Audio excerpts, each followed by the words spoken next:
Damos gracias a Dios. ¿Cuántos le dan gracias a Dios? ¿Por qué le das gracias a Dios? Porque Él es bueno. A veces no entendemos, porque las cosas no suceden como queremos, pero dice su palabra que la voluntad de Dios para la vida es buena. Y probablemente puedas estar pasando por momentos difíciles en tu vida donde tú digas, ¿cómo puede ser esto bueno para mí? Pero lo que yo te puedo decir es lo que dice la Biblia. La Biblia dice que la voluntad de Dios para tu vida es buena y que Él tiene el cuidado de nosotros. Y que los pensamientos de Dios para ti son pensamientos de bien y no de mal. Él es tu Padre, Él te ama, Él quiere restaurar tu vida, darte propósito, darte efectividad en el tiempo para no perder el tiempo. Y me encanta el Joel, porque el libro de Joel dice que Él va a restituir. Hay algo que nosotros los seres humanos, si lo perdemos ya no lo volvemos a recuperar. ¿Qué es eso? El celular, pastor. No, el celular sí lo puedes volver a recuperar. ¿Qué pierdes si no puedes volver a recuperar? La vida, dice la Biblia, que el que esté muerto, el que cree en Cristo, aunque esté muerto, vivirá. Se llama el tiempo. El tiempo no lo podemos volver a recuperar. El tiempo lo perdemos, se fue, se agotó. ¿O cuántos pueden volver a, los de 40, cuántos pueden volver a tener 20 de nuevo? Ya quisiéramos, ¿no? Pero dice la Biblia que Él va a restituir el tiempo. Libro de Joel. El tiempo que comió la oruga, el tiempo que comió el saltón, el tiempo que comió el rebo, Él lo va a restituir. Él dice la Biblia que nos va a dar fuerzas nuevas. No por gusto, dice la Biblia que los ancianos, en el último tiempo, los ancianos tendrán sueños, tendrán visiones. A veces cuando el joven comienza a soñar, ¿no? Y el joven dice, oh, voy a estudiar esta carrera, voy a montar este negocio, voy a montar esta empresa. Y más bien el anciano comienza a recordar lo que hizo. Pero dice la Biblia que en los últimos tiempos Él derramará de su espíritu sobre toda carne. Él restaurará el tiempo y los ancianos. Él nos va a devolver la esperanza. Por eso es que cuando Josué se acuerda de su amigo Caleb, pasado el tiempo, y recuerdo a Caleb anciano, comparado con la generación nueva que había entrado, y Caleb le dijo, ok, dame ese monte, porque tengo las mismas fuerzas que tenía antes. Eso es lo que hace el Espíritu de Dios en la vida del hombre. Así que no creo que porque ya se ha pasado el tiempo, porque usted lleva a una edad, deja de soñar, ya no tiene expectativa. Dios deposita en la vida del anciano expectativas, sueños, anhelos para alcanzar, porque eso es lo que hace Dios. Un manto de restauración en la vida del hombre. Y eso es lo que necesitamos, siempre depositar nuestra fe en Dios. Y quiero esta mañana hablar acerca de la valentía. Este reloj no me funciona, así que por favor necesito que me ayuden con la hora. Ok. Entonces, cuando ya se acerca al altar, yo ya sé que se está acabando el tiempo.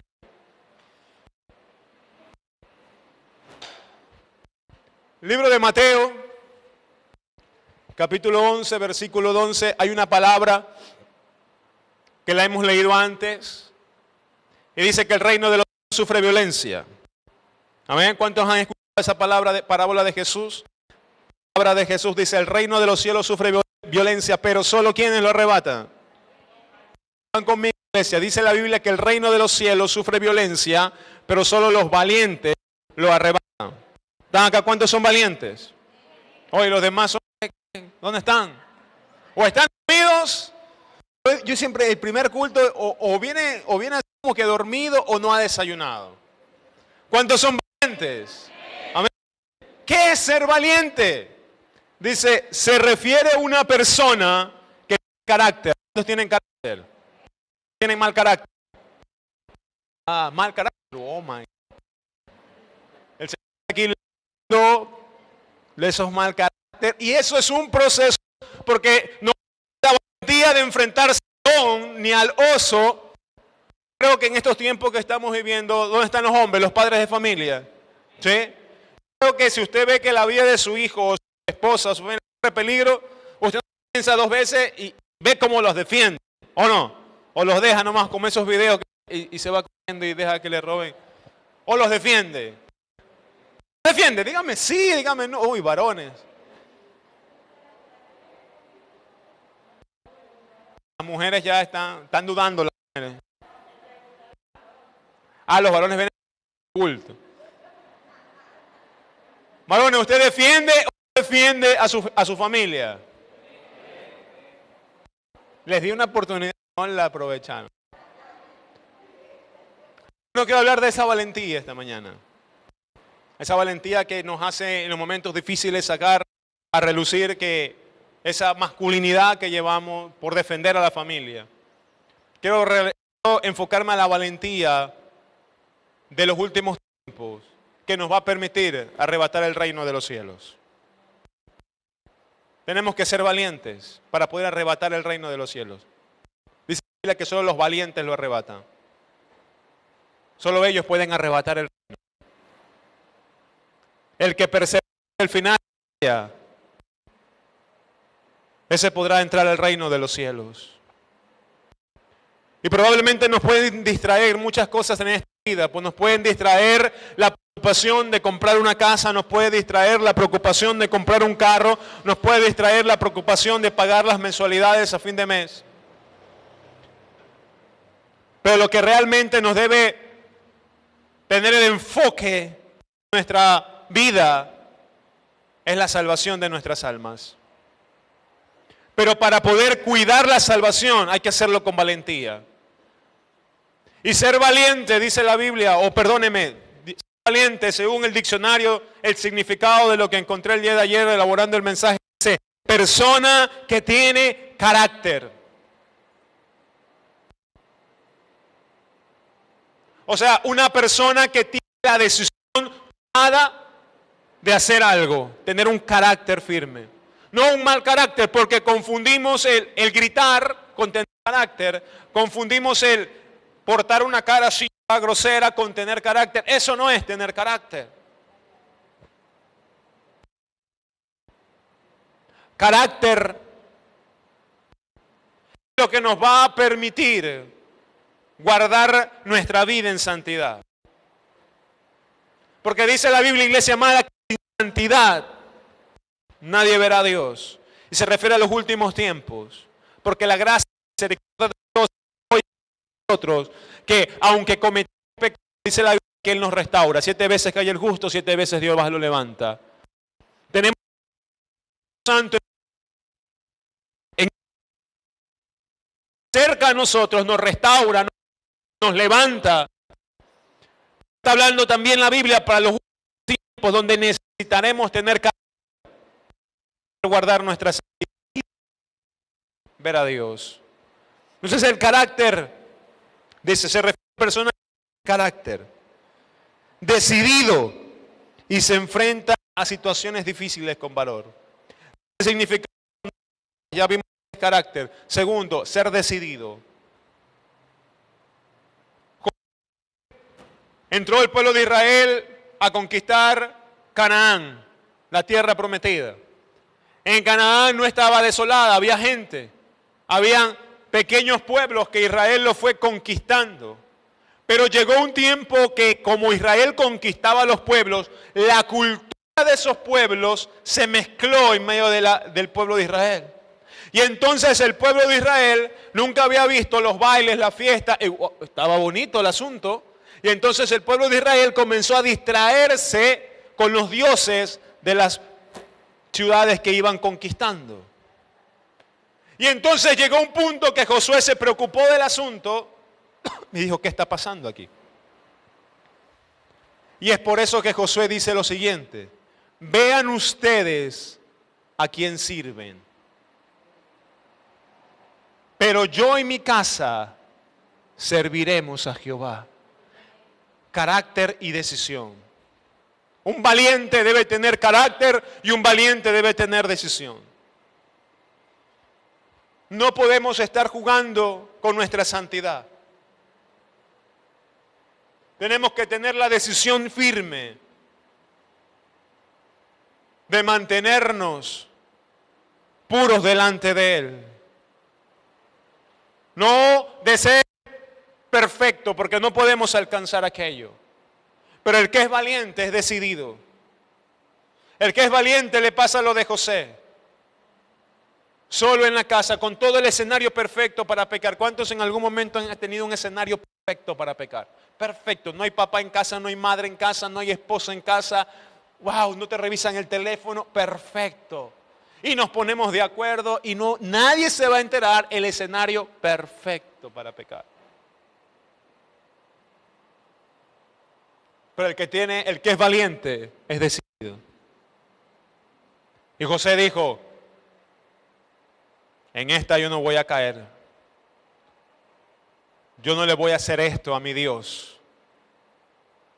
Y José pudo salir corriendo de la casa de la mujer de Potifar, porque estaba un hombre decidido.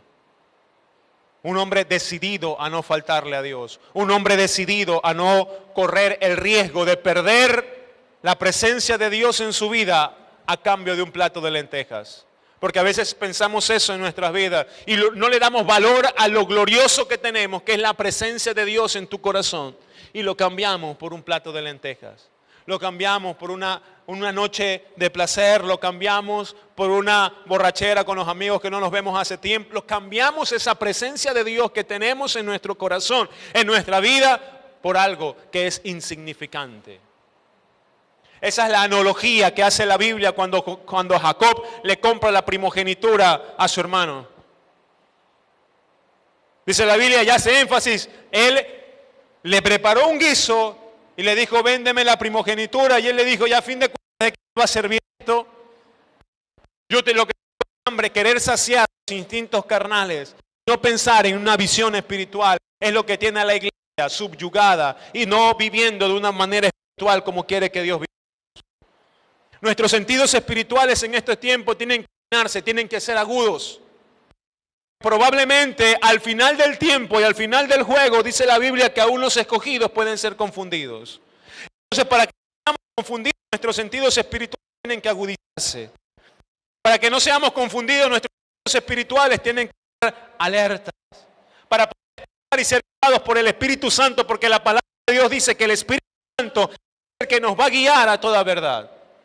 Pero para poder conducirnos como le agrada a la vida necesitamos ser valientes, señores. Y ser valiente no tiene que ver con dones, porque aún dice la Biblia que los dones son irrevocables. Quiere decir que uno puede cantar, puede tocar, puede predicar estando en pecado. Y puede salir la mejor alabanza estando en pecado. Y puede salir el mejor mensaje estando en pecado. Porque los dones, señores, son irrevocables.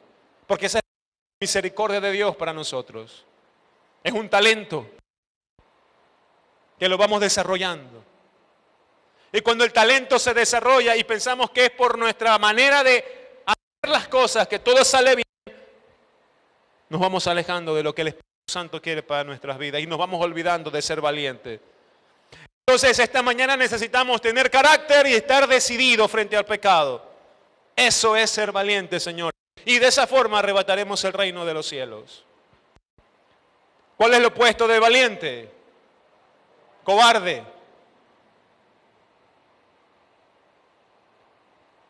Entonces el que es cobarde, si vamos al opuesto, significa que no tiene carácter, que es llevado por cualquier viento de doctrina. Es más, dice la Biblia que hay personas que son de doble ánimo.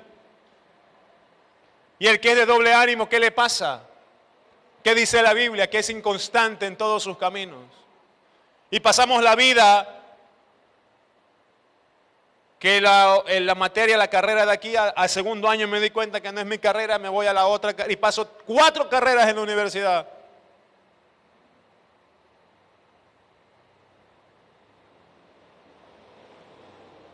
No es que, pastor, ya no la amo, porque es que ya me di cuenta que no la amo. El 4.º matrimonio y se da cuenta que es la 4ª y no la ama.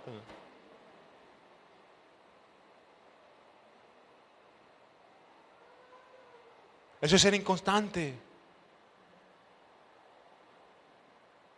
Eso quiere decir que no es valiente, que es cobarde. Perdóname.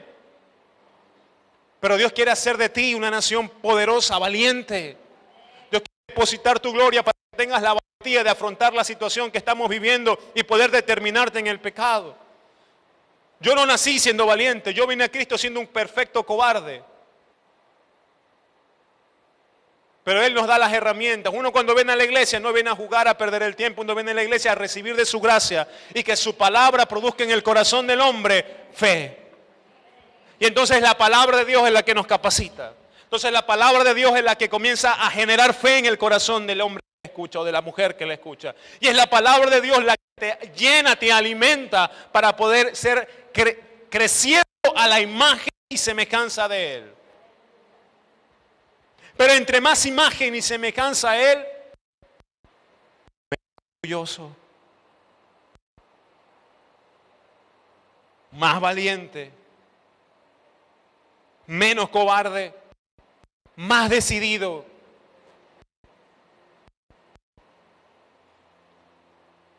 Entonces eso significa ser valiente. En el contexto de lo que estábamos hablando, cuando Jesús dijo estas palabras, había uno que se llamaba Juan el Bautista, y Juan el Bautista estaba en la cárcel cuando Jesús dijo estas palabras. Hay que ser valiente, que sufre violencia. A veces pensamos que la vida cristiana, que porque venimos a la iglesia y aceptamos a Cristo, Cristo tiene el compromiso de que nuestra vida sea color de rosas para poder seguir dependiendo de Él. Yo siempre digo y pienso, o mejor poner las cosas en lugar. Primero pienso y digo que servirle a Dios no es el compromiso de Él para que mi vida sea color de rosas. ¿Cuál es el motivo que te hace acercarte a Dios? ¿Cuál es el motivo que te hace venir a la iglesia? ¿Cuál es el enfoque? ¿Cuál es lo que estás buscando cuando vienes a la iglesia, cuando te acercas a Dios? ¿Qué es lo que estamos buscando? Porque si lo que estamos buscando es que Dios nos solucione el problema, porque si lo que estamos buscando es que Dios nos haga un milagro de sanidad, te puedes desanimar en el camino y te puedes volver atrás.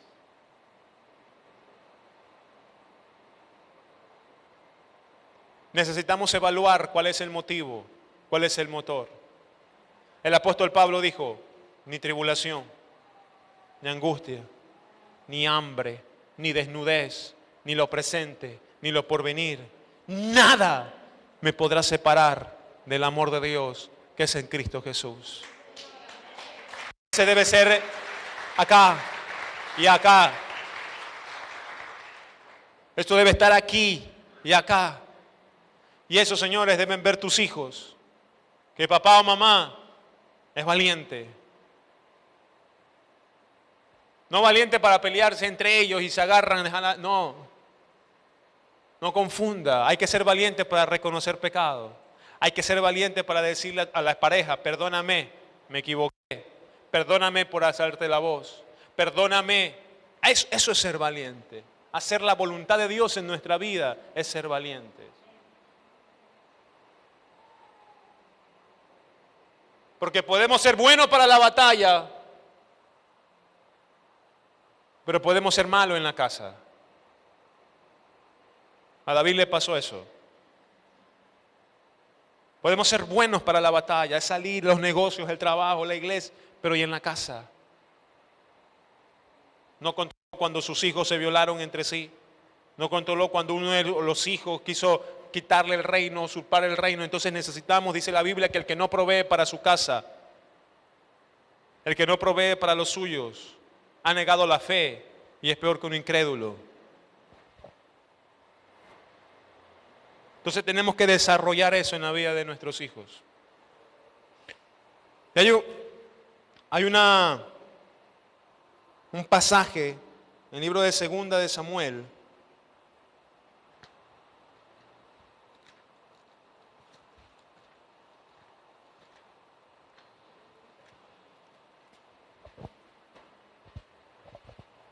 capítulo 23, segunda de Samuel, capítulo 23. Hay una historia. ¿Me acompañas? Yo creo que a los predicadores del segundo y tercer culto tienen que ponerle una pila. Ya mismo les doy la ofrenda para que vayan a comprar una pila.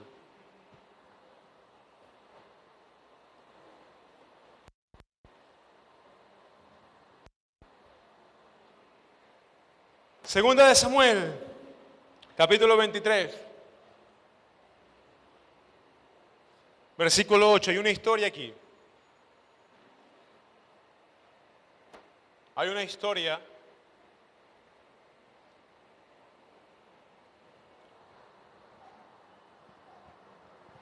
Estamos, segunda de Samuel, capítulo 23, versículo 8. Los nombres de los valientes que tuvo David. Eran tres en ese momento de la historia, del contexto que vamos a estudiar, eran tres hombres. Era José Basabet, el Tacmonita, principal de los capitanes. Este era Adino, el esnita, así le decían, Adino, el esnita. Ese era él, el sobrenombre de él.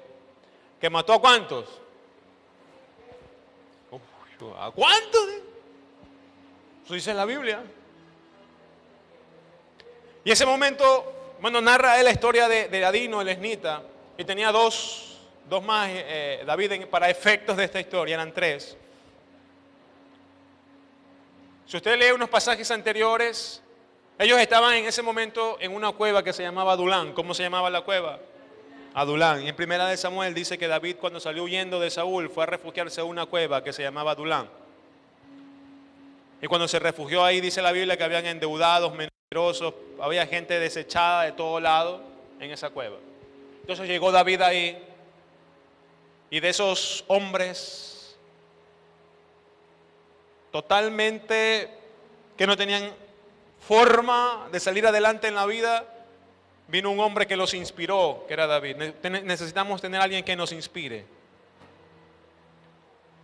Si no podemos tener nuestra mirada en Cristo, por lo menos líderes de esta casa, ministros de esta casa, el apóstol Pablo dijo: sean imitadores de mí como yo lo soy de Cristo. No sé si los ministros de esta casa pueden levantar esa manera de decir. Pero el apóstol Pablo dijo: sean imitadores de mí como yo lo soy de Cristo.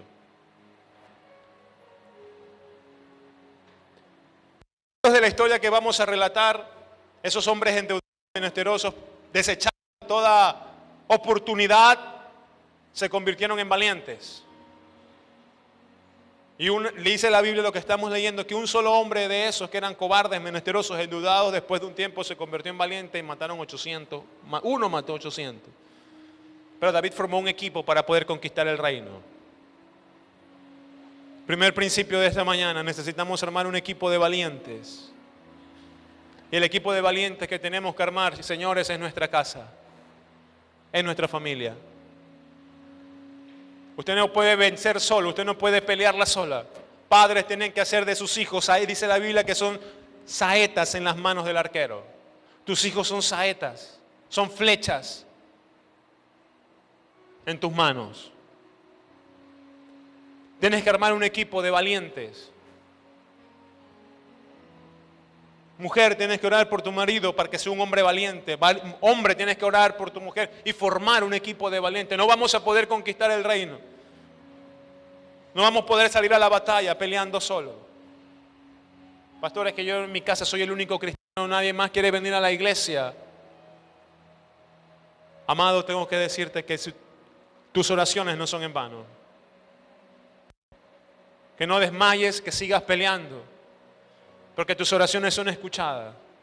Y llegará el tiempo que dará fruto.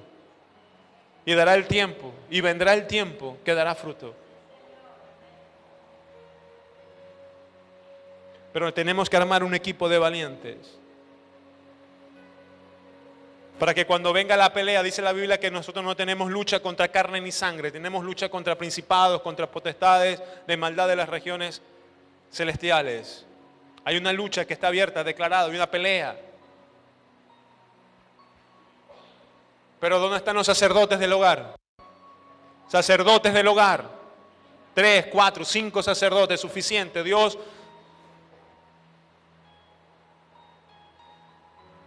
te escoge a ti para que armes un equipo de valientes en tu casa. Hombre, haz de tu mujer una guerrera de oración. Haz de tus hijos guerreros de oración. Tenemos que armar un equipo. Tu familia es tu equipo. Tus padres, tus hijos, tu esposa, tu esposo. Enfócate.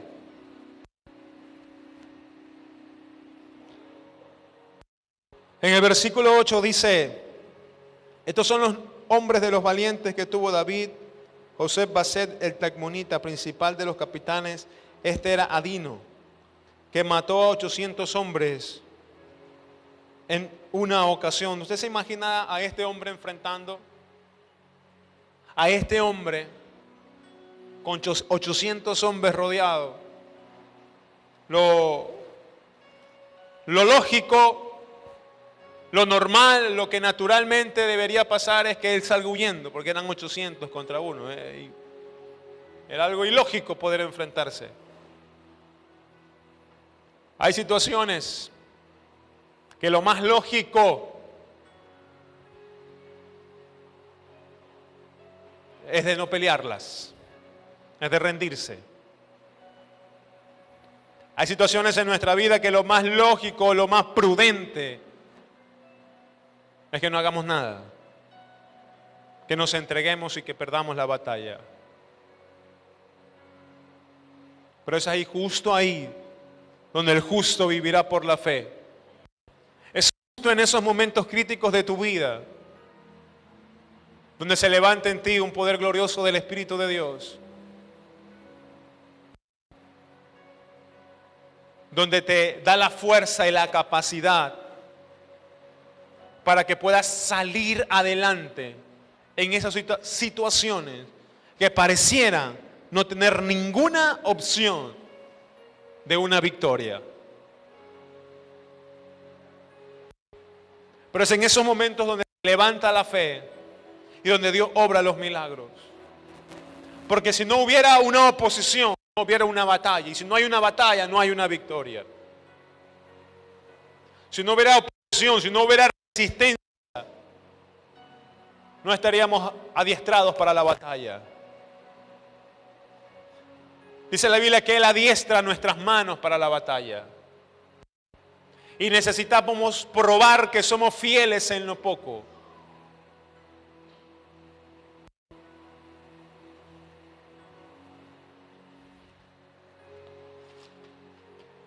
Verso 9. Después de Eliezer, hijo de Dodo, Ahohita, uno de los 3 valientes que estaban con David, cuando desafiaron a los filisteos que se habían reunido allí para la batalla y se habían alejado los hombres de Israel. ¿Usted lee el verso 9? Dice que 3 hombres estaban ahí al frente con David. Vamos. Los demás de Israel se habían ido. Que el ejército filisteo estaba enfrente. Probabilidades de victoria.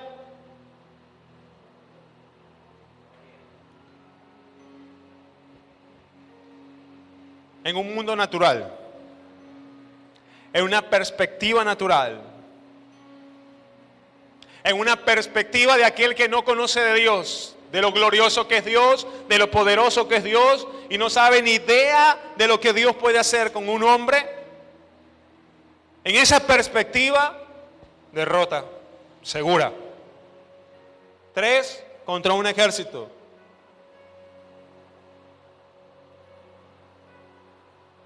Ay, pero el versículo 10 me encanta. Ese día, ¿sabe qué? Uno mató 800.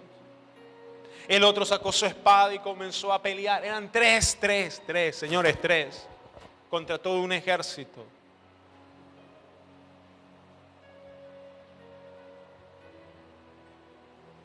¿Sabes cuál es la lucha que tenemos afuera ahora? Es un ejército filisteo contra la iglesia. Es un ejército filisteo contra tu casa. Usted deja que sus pequeños vean YouTube, pero de repente viene una publicidad Y ahí ven algo que no tienen que ver. Y no porque ellos lo buscaron, simplemente porque hay una guerra abierta y el enemigo ataca. No, el que tiene entendido, el que tiene oídos para oír, que oiga, porque si nosotros vemos las cosas simples y naturales que pasan, así viviremos. Pero tenemos que estar apercibidos, porque nada de lo que haga el enemigo es un acto inocente. El enemigo no está jugando como un acto inocente. Un acto inocente, en Halloween ven a los pequeñitos disfrazados de cualquier... ¡Qué bonitos! Eso no es inocente. El enemigo hace que creamos nosotros que sea algo inocente, algo que no daña, algo que no va a causar mal. Pero el trasfondo es destruirnos, porque eso dice la Biblia. El adulterio no comienza cuando están en la cama el amante o el amante. Comenzó con un mensaje inofensivo, inocente, pequeño. Y mensajes van y responde y ya comenzamos a ocultar el teléfono para que la esposa o el esposo no vea que estamos chateando seguido con alguien. Lo que pensábamos que era inocente puede terminar con el adulterio y puede terminar con la disolución de una casa.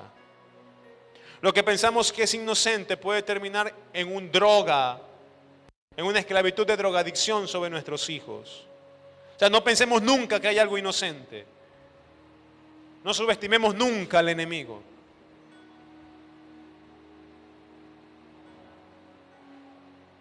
Tenemos una lucha afuera. Una batalla espiritual grande afuera. Hay santeros que oran contra la iglesia.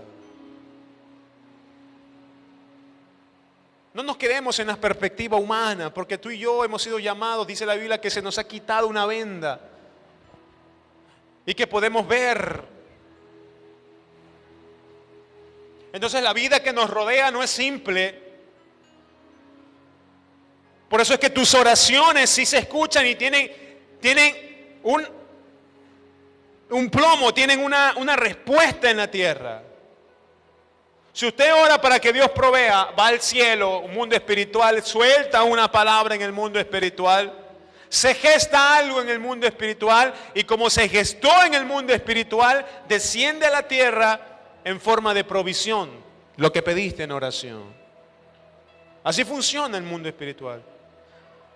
O sea, lo que se suelta aquí en la tierra sube a los cielos y de los cielos se manda una orden a la tierra y se efectiviza lo que en el mundo espiritual dijiste. Asimismo en la parte de las tinieblas, también es un mundo espiritual.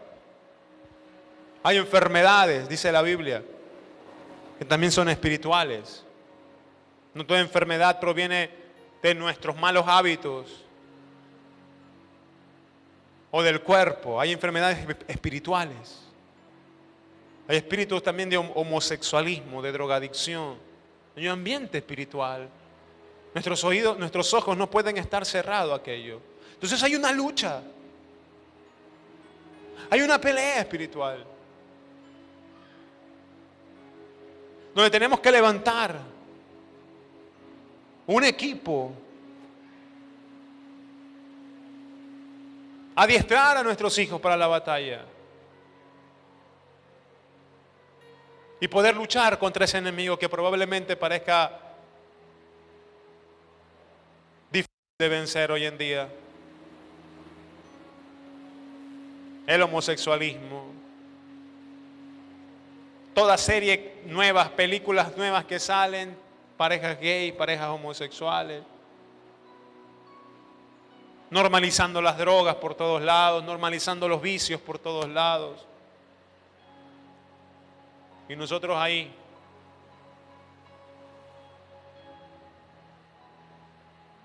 tenemos que enfrentarnos. Y mira, dice el verso 10, termino. Este se levantó e hirió a los filisteos hasta que su mano se cansó y quedó pegada su mano a la espada. Aquel día Jehová dio una gran victoria. nuestro talento o lo que sabemos hacer. Es importante. No podemos pensar la idea de que, bueno, como estoy en la iglesia, Dios es el que nos va a ir enseñando, nos va a ir guiando. Mire, si usted se metió a ser cristiano, sea el mejor cristiano. Desarrolle dones, desarrolle habilidades. Yo para poder estar aquí, no solamente deseé, tuve que prepararme en un instituto bíblico para poder predicar el Evangelio. No deseaba altar, sino quería predicar su palabra. Además, yo me subía con el pastor Andrés, a veces nos íbamos en los buses, cuando empezábamos, íbamos a los pueblitos, tocábamos las puertas y ahí nos atendían. Dios conoce mi corazón, jamás estuve en mi corazón altar. Quería predicar su palabra. Pero para predicar su palabra tenía que prepararme, talento, instruirme. Pero siempre hay que reconocer que la victoria la da Dios.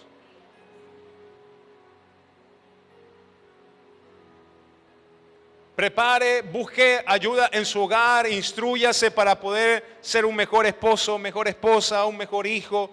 Hay muchos tutoriales, muchas charlas de psicológicas que ayudan a poder sacar adelante el hogar. Esos son talentos que tienes que desarrollarlos. ¿Quieres que Dios te use como un empresario grande? Ok, pero ni siquiera quieres terminar la universidad y piensas que Dios te va a dar la mega empresa. Hay que prepararse, señores. Queremos políticos cristianos, pero no es que Dios es el que me habla, Dios es el que todo. Sí, Dios se te da la victoria, pero Él necesita que pongas en práctica tus dones, tus talentos. Desarróllalos. Ministros, desarrollen su talento. Pero siempre entendamos que el que da la victoria es Dios. Permítame orar por usted. Póngase de pie, por favor. Padre, te damos gracias por tu fidelidad, amor y misericordia. Hoy hemos hablado tu palabra, Señor. Y tu palabra no vuelve vacía. Esta mañana, Señor, te pedimos que nos hagas valientes. Que tengamos carácter y decisión en nuestra vida. Que podamos enfrentarnos, Señor, a la guerra que tenemos afuera.